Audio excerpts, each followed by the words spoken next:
So moving on with that theme around the use of data, and we're now moving on to our second two presenters, I think.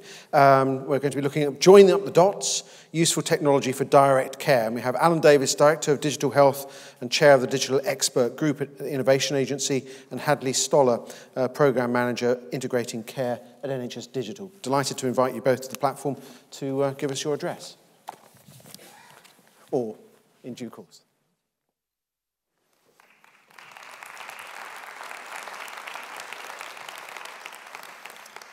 Thank you very much indeed, Paul, and thank you, George. That was a really good intro. Great to be here today. I'm going to share, and also very good to be a sponsor of the TSA. We're very proud to be a sponsor as the Innovation Agency. Quick question around the audience. Who's familiar with the HSNs? Can I have a show of hands? Do you know what we do? There's a few people. That's okay. Good. Thank you. So the HSN stands for Academic Health Science Network, and we were set up actually 5 years ago now with the express purpose of linking up the NHS, academia, the best of industry, and helping to accelerate the innovation that can flow through that. We're now into our second license period, which is fantastic. So having proven ourselves, if you like, over the first 5 years, we've been relicensed again to continue the good work and to drive things forwards. And today, what I'm going to talk about with my colleague Hadleigh is joining the dots up, some of the dots that are really important that George has talked about already. I'm not going to show any slides, you'll be delighted to hear. I'm just going to talk from my own experience. And earlier on this year, sort of January, February time, we were really excited to hear about the launch of the local health and care record exemplars. Also, another show of hands. Who's familiar with that in the room, please? Okay, so some people are, some people aren't. Okay. Who's heard of care.data? Okay, also some. So, that was an abortive attempt to try and create the connectivity that allows data to flow and real information to be provided to clinicians up and down the country and across the theatres of care. And part of the reason that failed was it was a big bang approach and that we were trying to do things in a hurry using one supplier. Now, in this particular case, the local health and care record exemplars, I think, is a much more intelligent and pragmatic approach. NHS England has recognised that there are at least 60 instances, as George was talking about, of health information exchanges up and down the country. Those are areas where people have invested money in linking up primary care, secondary care, community mental health, and social care to some extent, and have already got data flowing at real-time or near real-time basis for clinicians to use. Instead of reinventing the wheel, the approach from the LACRAs is to say if we can come up with a consistent technology architecture and we can build on what we've got currently out there using open standards and open ways of connecting, then what we could do is create a jigsaw puzzle of big lumps of connected data that we could then begin to connect together and therefore achieve what we've been trying to achieve, but from a more pragmatic standpoint. So with that in mind, earlier on this year, a competition was launched. It was driven by the regional NHS directors through the ICS and STPs. I can explain the language of those for people that aren't familiar. Sustainability and Transformation Partnerships and Integrated Care Providers. And also with support from the HSNs. The target was to look at population sizes of between 2 and 5 million. And the prize, if you like, was £7.5 million capital invested over 2 years from NHS England to help support, and it had to be match funded, to help support the acceleration of the connectivity across those areas. That competition was run and 5 areas were selected. One of those areas is London with £8.5 million, so it sort of breaks that rule. But effectively, we're beginning to create the structure that we've been talking about earlier, this connectivity across the multiple theatres of care.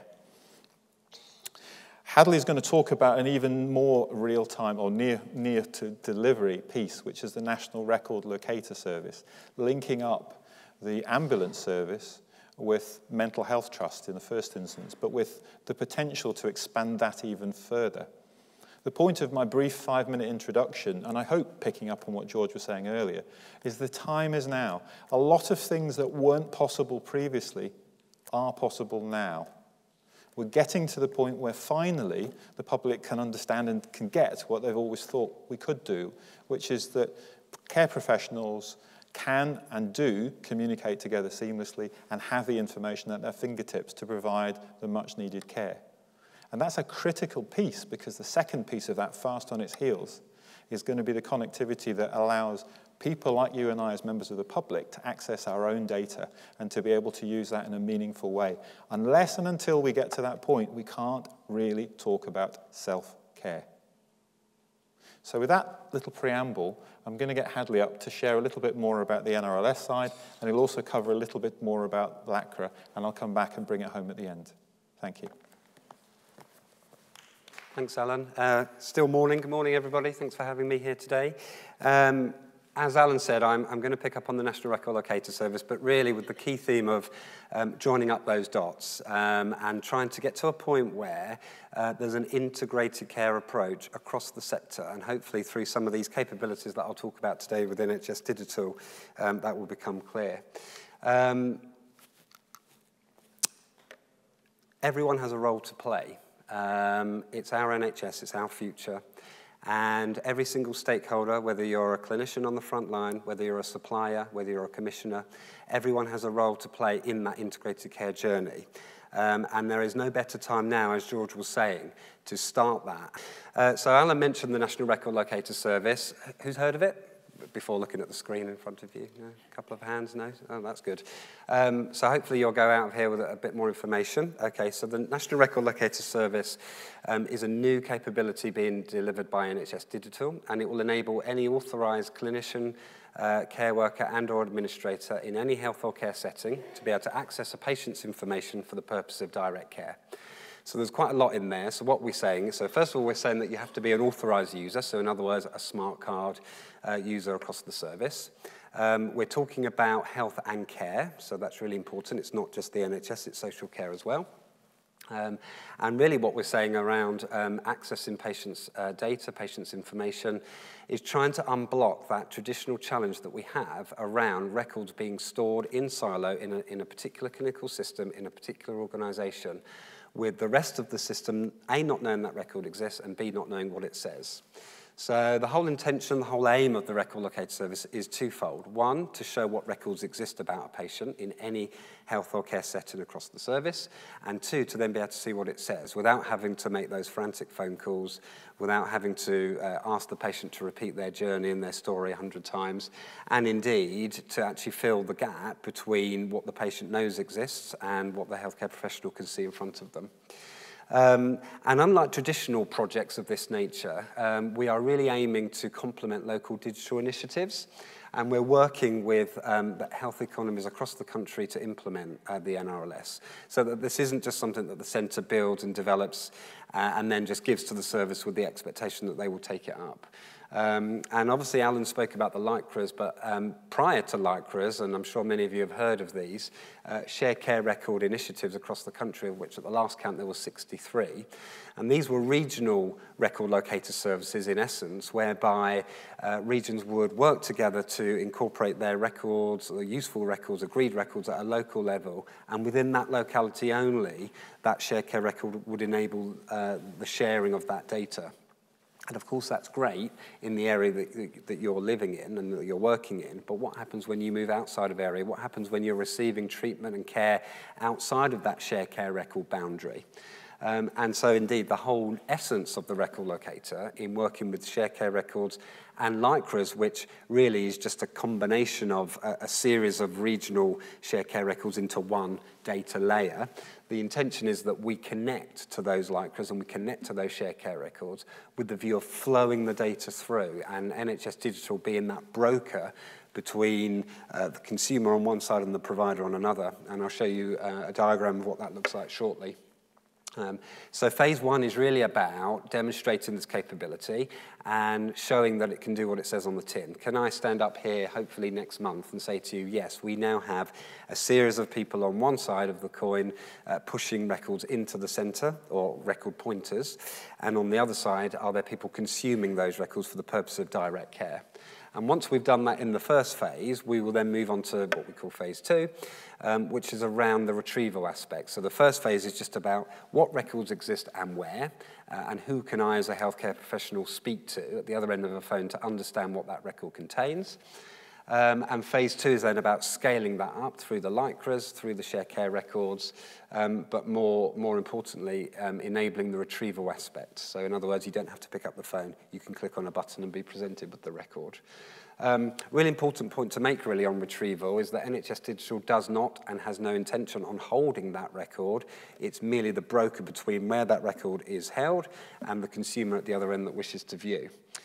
And of course, as I said earlier, we want to embrace and, where possible, align with local digital plans and local digital roadmaps, including working with the academic health science networks on those local relationships and those local kind of organisations to ensure that we are absolutely aligned as one and not working on things in silo. So as I said, there are 2 phases, but as a minimum, what we want to try and do is to deliver a national record locator index. That's the easiest way to describe it, whereby, as I said earlier, presence of records can be shared and that you will know where that record is held and a phone number to be able to call to find out what that record it kind of says. And really, the important point to make there is it can be any record. So we're currently in a period of discovery around what does the next phase look like. We know what phase 1 looks like, which I'll come on to in a second. But actually, what would be a really, really useful piece of information for clinicians and frontline professionals across the service? We are in a room full of the answer to that question. People, suppliers, organisations that have a whole host of data through telehealth and telecare. And that is one real possibility of what could feed into this national capability moving forward. Because wouldn't it be great if somebody in the community is collecting a whole load of data about themselves on a daily basis, and that record was then sat in the centre, or that pointer of the record sat in the centre for others to consume. And that's the question for us to continue the debate on as we go through the conference. And as I said then, as a maximum, it's around the retrieval aspect. And the important point to make around how this will be delivered, there will be 2 routes. So there is an API, a spec, a code that suppliers are able to adopt, and the link for that will be coming up shortly. And the other route is through the summary care record application. So for those of you that aren't familiar with the SCRA, it's an NHS Digital owned and maintained capability. It's a web portal. It's a web portal which displays a summarised version of the summary care record. And our consumers in phase 1 all express an interest in using that to consume the NRLS.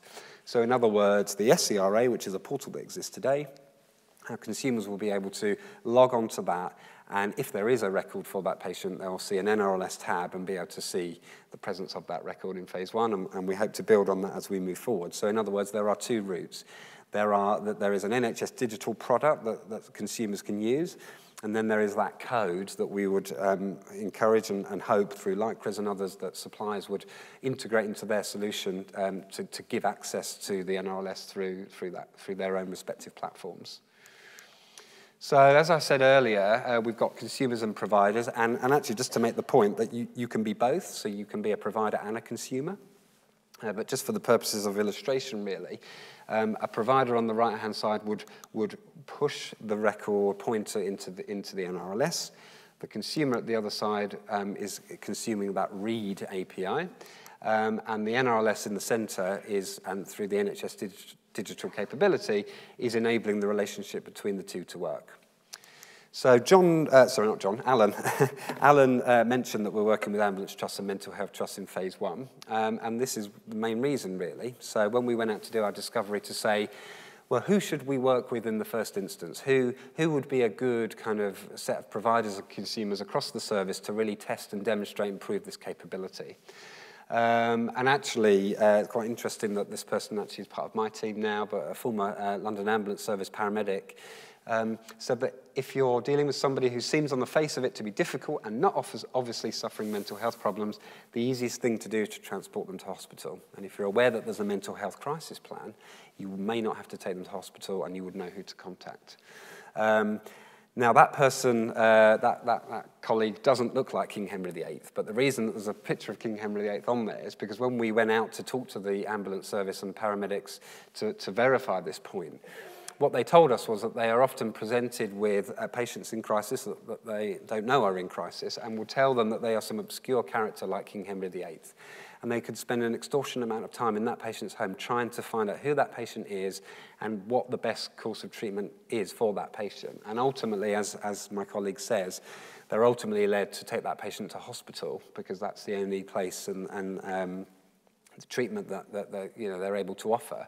And in 8 times out of 10, in one particular ambulance trust, the feedback was that often a patient will refuse to go.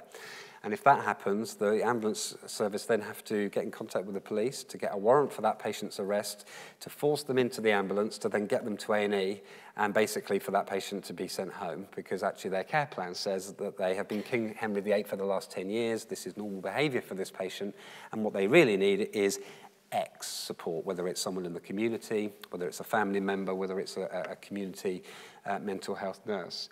So it seemed really prudent for us to work in this space to demonstrate this capability. And to that end, we are, and there's a slide coming up shortly of the sites we're working with, but working with a whole bunch of organisations in this area across the service to prove this capability. Does it work? Can a crew go to a patient who, on the face of it, seems to be difficult, yeah, quote unquote, do a search on the NRLS, in many cases through tablet devices that these crews will have to hand, and find out, make that call to the crisis team, and to say, I'm with Hadleigh now, he seems to be, in crisis, what do we do?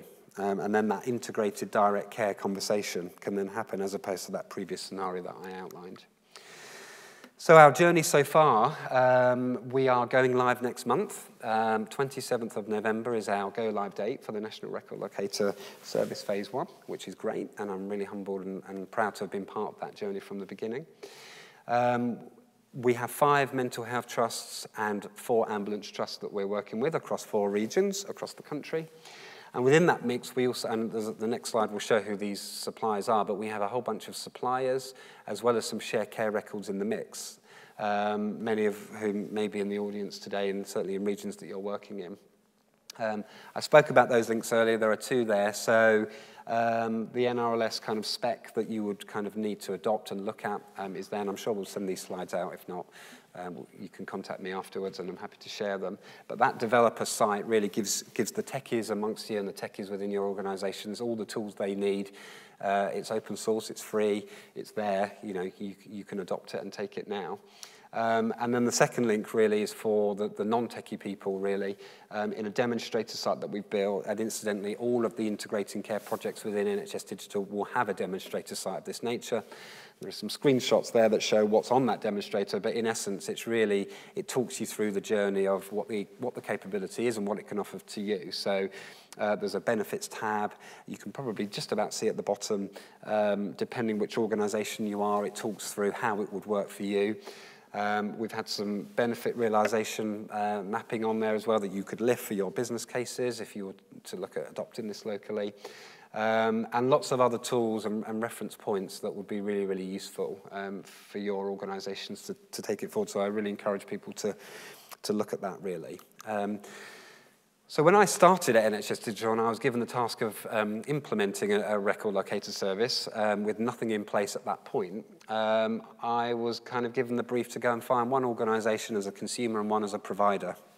But for those of you that know me, I'm fairly ambitious and didn't think that would prove very much. So therefore, that phase 1 landscape that you can see up there is what we've ended up with for our first of type, or our beta, or our phase 1.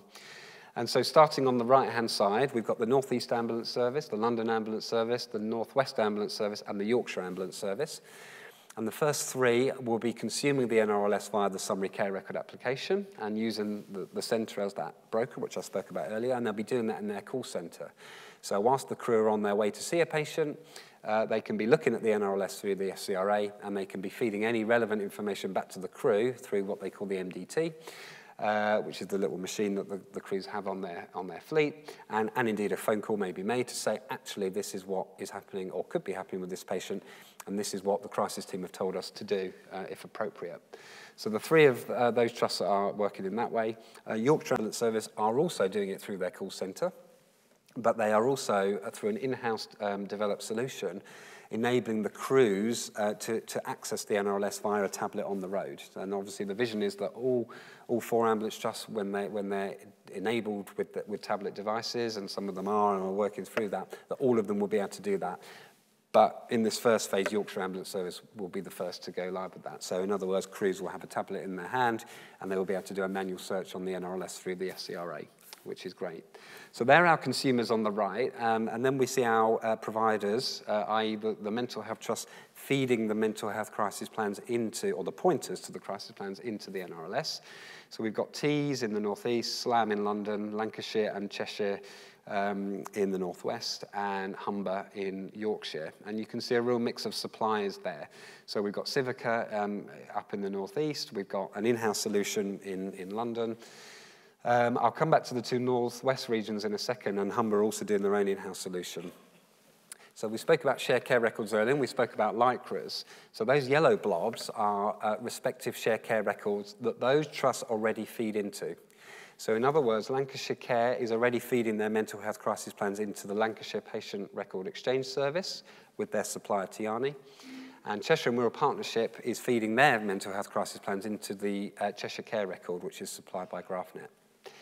So the intention is that actually we are connecting to the shared care records in this instance and not those trusts directly. And that is hopefully will be demonstrating the point I made earlier, which was to say actually if we can broker the relationship between the trusts on the far left and their shared care record in the middle, then actually once this is a success, which I'm sure it will be, and we've demonstrated that it works, we will then have 2 connections to really big shared care record capabilities, but also suppliers that have an estate across the country to be able to pull a whole bunch of other records through the NRLS. So what else might we decide to pull is up for question and debate now.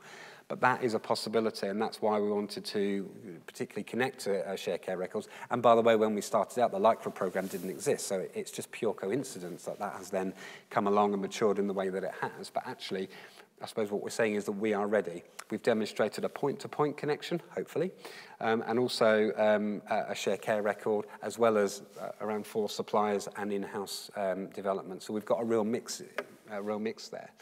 I suppose the final point to make is that on the top left-hand side of each of those providers, you can probably see really, really tiny numbers that suggest the initial number of records that these trusts are hoping to push into the NRLS. So just over 22,500 in Tees, just over 2,000 in London, a couple of hundred in Lancashire, a whopping 25,647 in Cheshire, and just over 3,100 in Humber.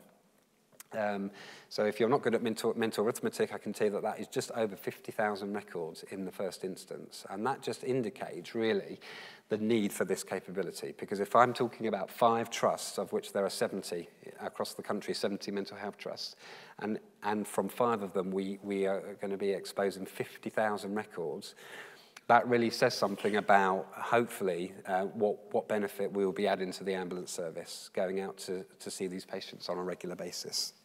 So that's the landscape for phase 1.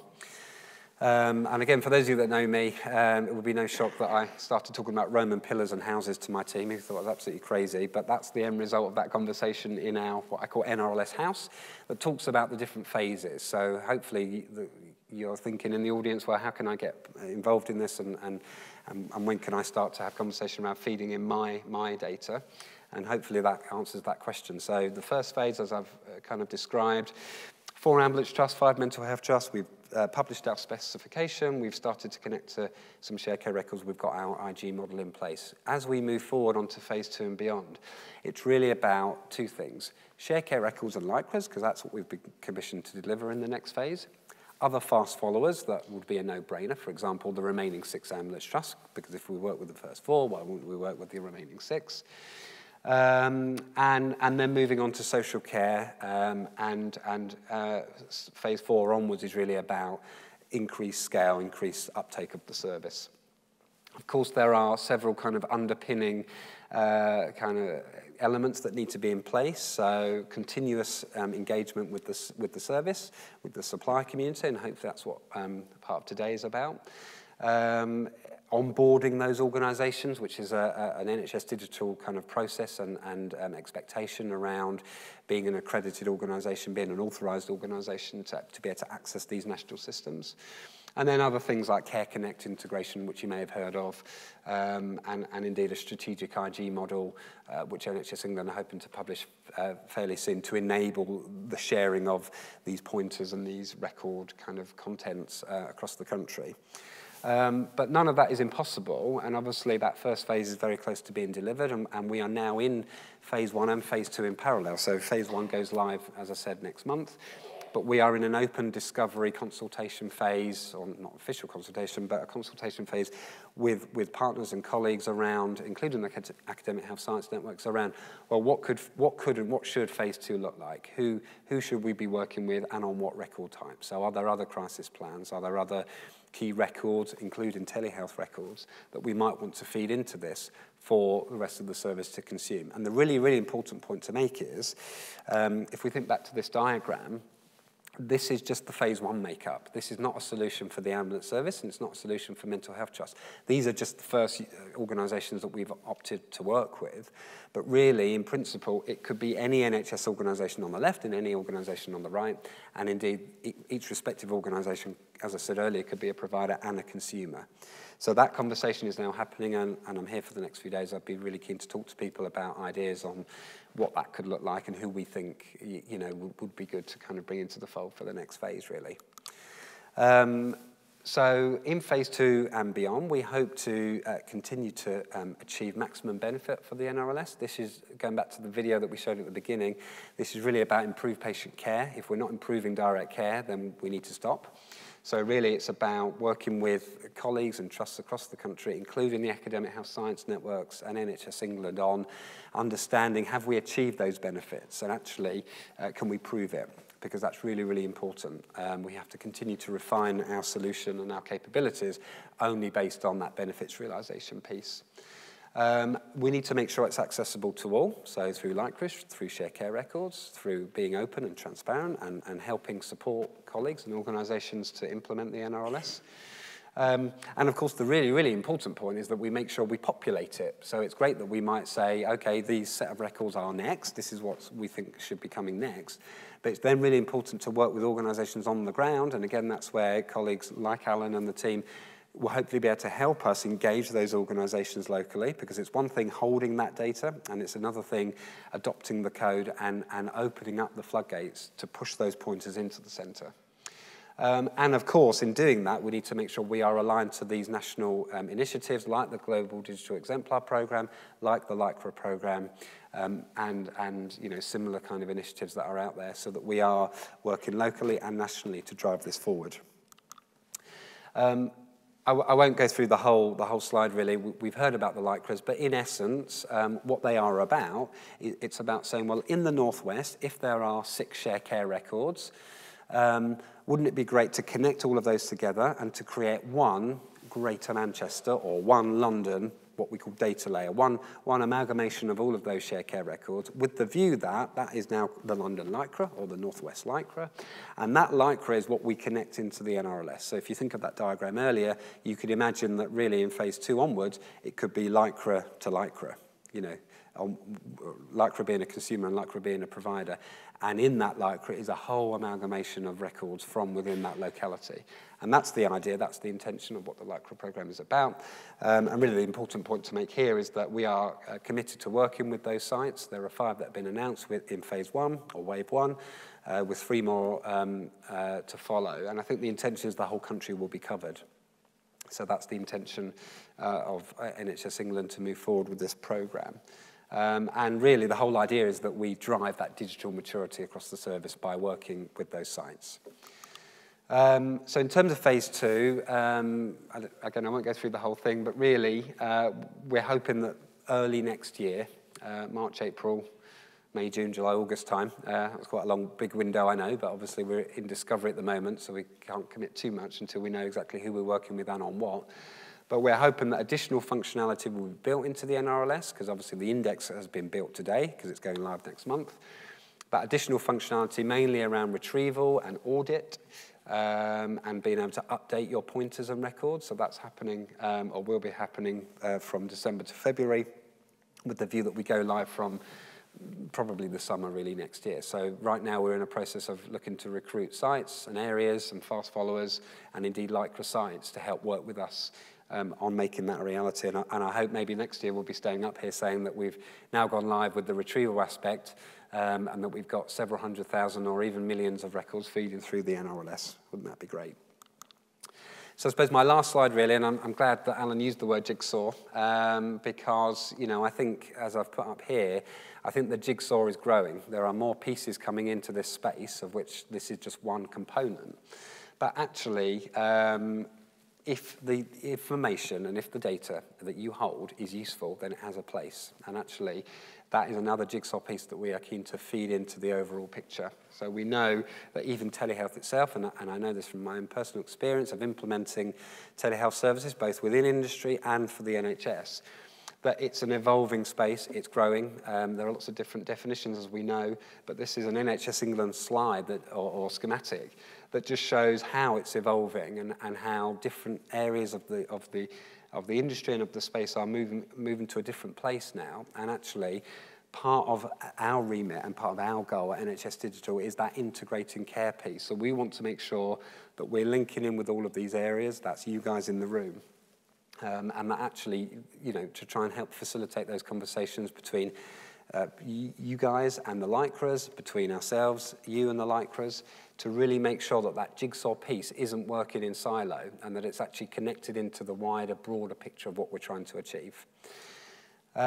So that's really where we are, and I think patient data is key, as George said, and as Alan will pick up on. And we are keen, and I'm personally keen, to make sure that that jigsaw piece isn't missed out and that it really is connected into what we're doing centrally. So there's a big red thing in front of me that said I've gone over by 3 minutes. That's no surprise to those of you that know me. I think Alan will come back now, and I think we've got some questions later. But thank you very much for your time. Thank you, Hadleigh. That's brilliant. Thank you, Hadleigh. That was really good in terms of positioning all of that. Now, I'm conscious of time, so I'm not going to take too long in just adding a couple of quick so whats to the audience here. On a personal side, I was shocked in the Northwest area to understand the Northwest Ambulance Service saying that around 60% of conveyances to hospital needn't happen for want of information. So if you want a business case for that kind of NRLS, there you go, and that's just one area. But moving on a little bit further, just very quickly, and an appeal to you as an audience in the various contexts you work. The work that Hadleigh's just shared in terms of LACRAs and NRLS, and particularly looking at the LACRA competition, has been principally led by the Sustainability Transformation Partnerships, and those are mainly driven by secondary care CIOs in the nicest possible sense.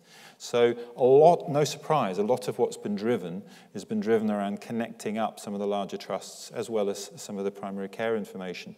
But we need to push harder on the social care aspect. We need to push harder on the capability of adding in information from various telehealth and telecare response hubs to get them incorporated into this as well.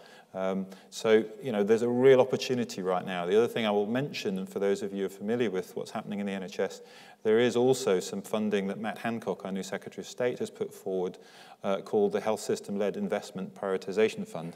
Sort of handy little title.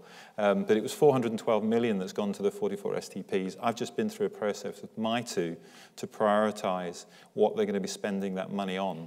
And we're seeing a convergence now around creating this data connectivity and then adding in the additional layers of both clinical and patient access, which needs to come on top. I think the people that are in this audience have a fantastic opportunity to help shape and share that. Let's not make that a healthcare only piece of work. Let's make that a health and social care, joining up both aspects of it, as I'm sure only all we can do here. The last bit I'm going to mention briefly is the NHS App. I've been privileged to help get that into pilot in Liverpool about 2 weeks ago. And although a lot of the functionality of that is already out there in the marketplace in terms of various commercial vendors, that's not the point.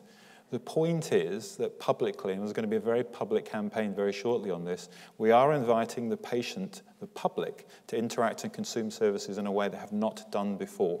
So the expectation is that patients should be able to demand access to their clinicians, should have the information at their fingertips to self-care, should be able to get the repeat prescriptions, should be able to access their public health record. So with that in mind, work with us to help join the dots up and make that happen. Thank you.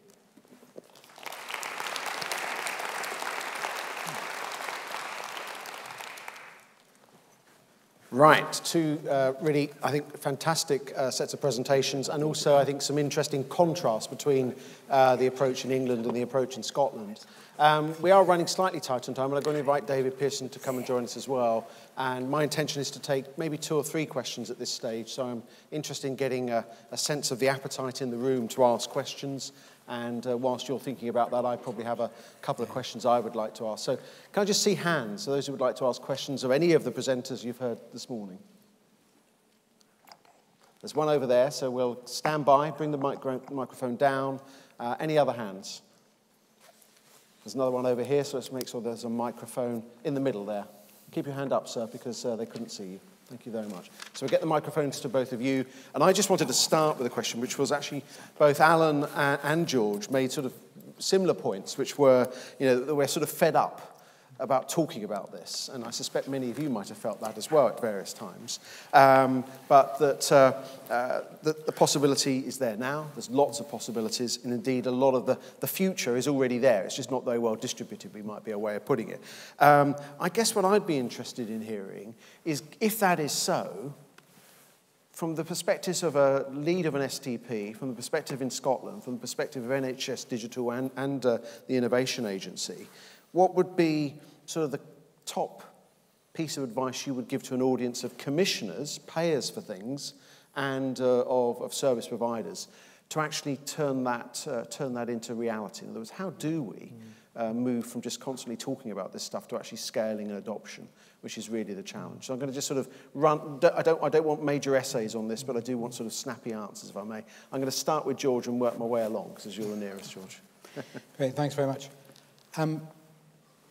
I go back to the first thing I said. It's about brave leadership. We actually have to do it. But that doesn't mean throwing governance out the window.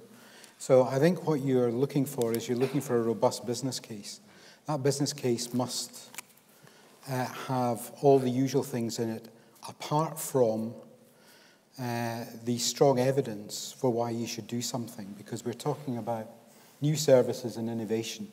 So you've got to take a punt. But what you've got to do is you've got to look globally to see where there are examples of the same or similar, and you've got to back 1 or 2 horses. And to do that, you need to take advice from people. So if you're waiting for the cast iron business case, you'll be waiting until hell freezes over, because in this area, it doesn't exist. So what we're looking for is we're looking for the best that you can get, plus a sustainability plan. And the thing you've got to ask yourself is, will the service you commission scale? Because it is all about adoption and scaling. And if it doesn't scale, don't do it, because we've got so many pet initiatives going on across the UK that consume a huge amount of time and effort and resource that will never scale. So it's about put your pragmatic hat on, but also put your bravery medal on and go for it. David? So a short bit of context and then the answer. The short bit of context is, I said earlier we've got 500 million records in a data warehouse called GPRCC, and we are accessing pseudonymized data in real time to understand the variation in health and care practice in Nottinghamshire. And that's led to programs around strokes, around frail elderly, and for the atrial fibrillation, we think we've saved 400 strokes and 50 deaths this year in terms of avoidance because of that population health management.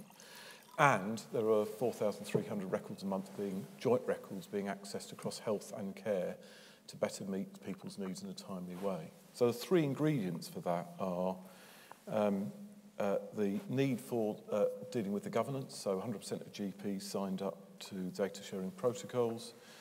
You need the ability to move towards the interoperability or sharing the data in a data warehouse, and then you need the access arrangements for sharing information which can drive better practice, but also give the ability for people to have shared records which have stopped a number of things happening. So those three things are critical. And be able to tell the stories about what difference it makes, because actually many practitioners are rather turned off by wiring diagrams. So we've got to actually translate that into what difference does this make for real people. Thank you, Dave. Yeah, I think clinical champions are really, really key. So actually engaging the clinical community in what you're trying to achieve is really important for that exact point, because actually it's hopefully will add real benefit to them and their patients. So actually, you have to have clinical leadership and clinical champions on board. But also I think it takes that agreement locally within an organisation, within a region, to understand that time has to be taken out and time has to be assigned to doing this, because there is the day job, and that's what we face, quite a lot of the time, that people are, they're busy, they've got their day job, they've got their kind of priorities locally, but actually with a good clinical champion and with good buy-in at a high level, you really can make a difference, but you have to recognise that those challenges do exist on the ground. Yeah. Thanks, Hadleigh. I think it's very interesting. I think we're at a very interesting point. Colleagues talk to me now that winter pressures are all the time. There is no winter pressures because we're always at maximum pressure across the system. That's an interesting point, because it does pressurise everybody into thinking about ways of optimising existing assets and trying to get the best to cope with the ever-increasing demand. Thinking back to what I've seen recently around the LACRA competition, it was really interesting, and I'll share with you. And I'll be very unpolitically correct. I'm very happy and very privileged to chair our regional digital expert group, and I've got colleagues from Lancashire and colleagues from Liverpool there. If you'd said a year ago that our Liverpool colleagues would be sharing the structures and the ways of working of my Lancashire colleagues, the answer would be a very loud no, because we've got the best in our particular area and not in there. But here we are today, a year further on, and that particular area has formed a coalition around sharing records. Why? Because there is an absolute need, and the time for being proud and arrogant and I can do it myself is gone. So the pressures of the system forcing that to happen. And it was fascinating. In the LACRA competition that we've been talking about, my own area did not win a wave one. Did that stop everybody working? No. Everybody carried on. All the chief executives signed up. Everybody has to keep going, because you recognise that we have to get this done, because there is no other way of coping. The last point I mentioned was quite a chuckle recently. One of our global digital exemplars have recently announced, to their delight, that their discharge pathway would include usage of a telehealth remote service that had been built up within a community trust. In the past, that wouldn't have happened. They would have stopped at the point where they pushed people out the doors. Now, because of this pressure, there is that connectivity across, and people actually saying, no, we've got to join up and we've got to solve this. And we can only do that by working together. So I think it's that clinical need, it's that use need, it's the pressures on the whole system that's now just forcing that to happen. Thank you very much. We have two questions I've seen, so gentleman over here. Yeah, my first question is regarding how far away are we from the NHS mail to Skype voice and video activation? Does anybody know that? Okay, so we're going to hold on to that. So how far away are we from Yes. Skype sort of voice activation? I think, have you got the question? Are you clear what the question is? do you want to I'm not repeat going to ask all of you to answer it. Do you want to pleased repeat that do as again, well? but I'm going to probably ask George in a moment. I'm going to take the other question, which was in the middle here. Yes. Hi, my name's Richard Haynes. I'll just qualify first before the question. I'm technology's biggest fan. I've, in the past, been that annoying person that has the first of everything. It's an ethical question. It was triggered by one of George's slides about trusting the data.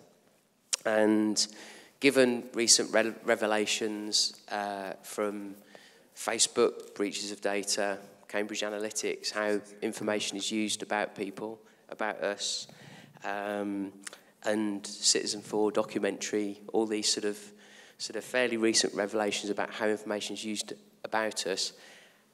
Not so much how do we trust the data, but how do we trust the people with data about us? A nice, small, easy question to take into lunch, I think, as well. So I'm going to ask George to respond to both questions, and I probably will ask Hadleigh to respond to both questions, and then I'm just going to ask Alan and David maybe to just pick up on the second question about the ethics, and maybe how one puts in place the assurance and so on around that. So George, do you want to kick off? Yeah, sorry, I didn't actually understand the first question, so... Do you still have the microphone? Yes, I do. Yes, I do. Question? Sorry, my question was that, you know, NHS Mail is going through a transformation with mail accounts. And my understanding is that they've also got NHS Mail 2, which is the new form of mail accounts. Those are going to be having Skype integration, voice and video. So if you were to diagnose a service user's health status in real time, you could actually carry out a Skype call just as a virality check, for example. Okay. So. Yep, you're right. It is being progressed and rolled out across Scotland by the UK by the provider. It's been rather slow and fraught from a contract point of view. You should ask my NHS digital colleagues about that at lunch, I think, rather than a public forum. But your point is really well made. Looking at the audience around here, we're all very comfortable using email. Actually, take anybody under the age of 30, certainly under the age of 20, forget email. They're into other ways of communicating. We need to be wise about the digital products that are out there, how they're being used in day-to-day life, and plan now for how they bring them into health and care. We're way behind the eight ball. Hadleigh, do you want to pick up both questions? I mean, I've not got much to add to the first point, really, but on the second one around trust, I think the thing that I would just say is that when we've kind of gone out there and done our discovery work and spoken to people about the Record Locator and the Lycra initiative to share care record landscape, the feedback is always very much around, particularly from a patient perspective, why are you not doing this now? You know, people expect that the system is joined up and that integrated flow of records and of information should be there. And actually a constant source of frustration from a patient's perspective is that they're having to repeat their story 100 times. And actually, you know, you could argue even within the space of telehealth, if the patient doesn't have, you know, the readings, for example, on their device or you know, on a piece of hardware, when they go to see their GP, who doesn't access the web portal, doesn't know about it, there isn't a web portal, you know, there's frustration on that side of the patient to say, but I'm doing this every day. I've been doing this every day for 3 months. Why can't you see it? You know, this is the point that I now need your help, and you're not able to access that data. So I think the point of trust is, clearly, from a central perspective, there is a clear audit of who's accessing what. So if somebody's accessing my record from London, there's a clear audit trail, and you know, there'll be a continuous audit around was that an acceptable you know, interaction, was that lawful. But actually, aside from that, there's just something in what George was saying. We just have to do it, and we have to have that trust from within the service itself to be able to do the right thing for the patient, because it's just the right thing to do. Alan, do you want to respond? I think picking up the gentleman's point over there, I was having a conversation with somebody about e-consult in general, and looking at that because there's a piece of the NHS strategy called Empower the Person. It's not something that's being targeted for this year, but it's very much something that's being looked at for next year. And obviously there are a number of providers out there. Why is it not provided as a core part of the NHS offer? Good question, and we're working on that. So a bit of a fudge answer. Let's talk at lunchtime and maybe I can share a bit more. On the second side, I think we talked about assurance and data security. An interesting one. Again, through the LACRAs, there's been a number of information sharing gateways or agreements that have been set up. So those are various parts of the care system agreeing how and what they're going to share between each other. And that's a very important part of getting data to flow successfully. There is then a further piece of that, which is then going beyond the national data opt-out to get to the point where patients are happy for that data to be used in different purposes, beyond the need for real-time access by clinicians. And again, we're going to see more and more of that beginning to start happening very, very shortly. Okay. David, final word. So on the ethical question, a very good one. I think there's three things that occur to me. One is about transparency and assurance. The second is about what we ask practitioners to do, who have the face-to-face contact, and thirdly, balance of risk. So on transparency, I think we need, and assurance, we need to publish what it is that we are planning to do and what are the protocols around the use of that information, what it will be used for and what it won't be used for, and how we will monitor that the breaches of data and inappropriate use are not prevalent. Secondly, we need to ensure that practitioners are talking about this every day with every person they come into contact with, so it becomes a kind of normal part of the conversation. So I can assure you, getting 100% of GPs in Nottingham to sign up to adhering to the data sharing protocols was no mean feat, and it took a lot of convincing of both hearts and minds, but we've got there. And the third one is this balance of risk. So having been working in health and care for several decades now, I have seen inquiries across the country around things that have gone wrong. And most of the inquiries have talked about the lack of sharing of information rather than the other way around. And the benefits have to be balanced against the risks. So because of that GPRCC, the data sharing warehouse, we now have an automated system in one of the hospitals in Nottinghamshire where a referral from health can be made by populating automatically data from the social care record, send it across to social care, and there's an auto-scheduling of the assessment. That takes 2 minutes, 43 seconds. It sometimes used to take 24, 36 hours, and does in many hospitals across this country. And also, final case example, I heard about a woman the other day who had an older woman had a hospital admission following a fall, lots of concern, but sorted out, and at the weekend, she was ready to go home. She couldn't remember who her care provider was, and neither could the daughter. But through access to the shared record, she was able to go home 2 hours later, because it was fixed up and went away. In many hospitals, they'd wake over the weekend. So I rest my case, Paul. Thank you very much, David. And we have run over, and I apologise for that. But I hope you found both sets of presenters today really illuminating some of the areas and opportunities for you. I'm sure there's plenty of questions that you'd like to ask going forward. Hopefully there'll be some networking opportunities over lunch. We're going to go into breakout sessions after lunch, and then we're back in the hall here at 3:40, and we're then beginning to look at the question of how we move to a more consumer-orientated market, alongside perhaps some of the public sector offerings that we've been talking about this morning. Thank you all very much for your time.